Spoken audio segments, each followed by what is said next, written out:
Once upon a time is a phrase that beacons young and old alike because it lets readers or listeners know that a story is coming. Whether it unfolds through the oral tradition, on the screen of a television, or in the pages of the book, a story takes us out of our lives and helps us make sense of them at the same time. A story can be defined simply as a telling of incidents or events. A useful definition for this that a story is a fictional narrative shorter than a novel. Whatever the definition, a story contains the following basic elements. Plot. Plot. Simply put, the plot of a story is what happens in it. As one old saying has it, the writer gets the hero up a tree and then gets him back down again. Also known as a narrative structure. A plot usually includes causality. One event causes another, which causes another, and so on until the story ends. There are a variety of ways that stories move from beginning to end. The most common plot structure moves from exposition through rising action to a climax followed by the resolution. In the exposition, we are introduced to the main character or protagonist in his or her familiar setting, be that a neighborhood in the New York City or a farm in the Salinas Valley of California. If the narrative continued describing this normal life, there would be no story. A problem or conflict is needed to move the story forward.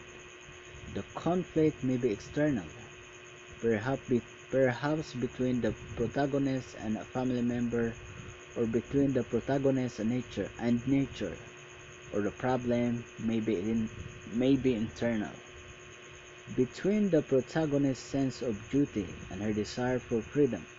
For example, complex stories often have both external and internal conflicts. As the conflict deepens, the story is propelled through the rising action to the climax, or high point.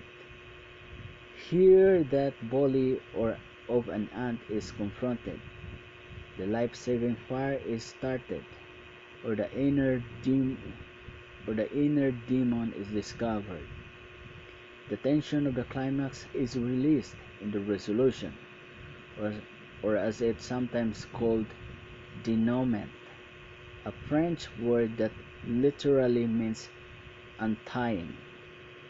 In the resolution, the knot of the conflict is untied, and everyone that is still alive goes on to a new normal existence. Of course, not all stories conform to the above plot structure. Some stories start at a high point in the action, employing a technique known as in media res, which means in the midst of things. Such stories will fill in the exposition along the way through a dialogue or embedded story. Another approach is to tell the ending first and fill in the rest through flashbacks, one effect of which is to make the reader pay close attention to the motives and causes. Whatever the plot structure, you can be sure that there will be a problem and a character to confront it. Next, character. Character. Readers keep turning the pages of story mainly because they are interested in what happens to the characters. Cold characterization, the development of believable characters is perhaps the most basic task of the author. But writers have many tools at their disposal. Besides direct description of a character's trait, the author can also reveal character through actions, speeches, thoughts, feelings, and interaction with others, depending on the type of a story being told and the stylistic tradition the author is working in. Characters type. How how important they are to the story determines whether they are main or primary characters, secondary characters, or minor characters. The more crucial the character is to the plot, the more he or she will be developed by the author. Even in the story that stress realism, some minor characters might only be present as types rather than as individuals. Another important part of the characterization is point of view, or the eyes through which the story is told. This is determined through the author's choice of narrator. These are three main narrative points of view: first person, third person limited, and third person omniscient. In the first person or I point of view, the narrator tells his or her own story as Huck does in The Adventures of Huckleberry Finn. The third person limited narrator is a character in the story and only sees, hears, and knows what the character could see, hear, and knows. This means that he or she might only have partial knowledge and understanding of the events and the other characters. Dr. Watson of the Sherlock Holmes tales is a good example of this type of narrator. Often this limited point of view is that the major character or protagonist, but sometimes the author chooses to tell the story from the limited point of view of a secondary character.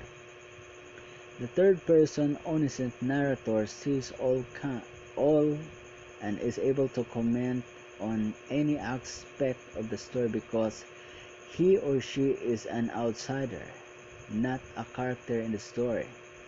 Readers often like to equate the omniscient narrator with the author, but it is good to remember that any narrator or point of view is a carefully developed tool and not simply the author's voice. Some stories switch back and forth between various points of view. Next, setting. A setting is where and when a story takes place. It is important because environment has a strong impact on what happens in a story. In some stories are set in Harlem, New York, a ranching area of California, in a sleepy town in the deep south. These environments influence not only the actions but also the characters' attitudes.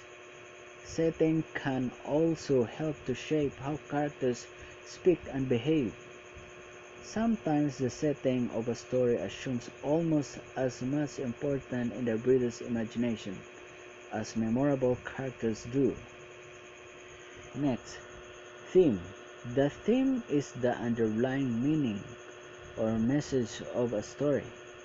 A story may invoke more than one theme, depending upon your interpretation of the narrative. For example, a story in which a character struggles with a decision to lead a conventional life or seeking freedom and adventure could be interpreted several ways.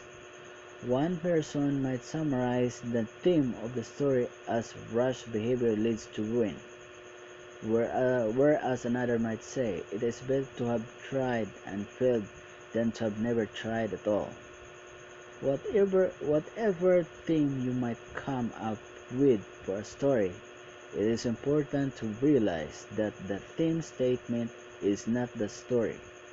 Authors usually don't write stories with a theme in mind. They might get an idea from a new item which gives them an idea for a character.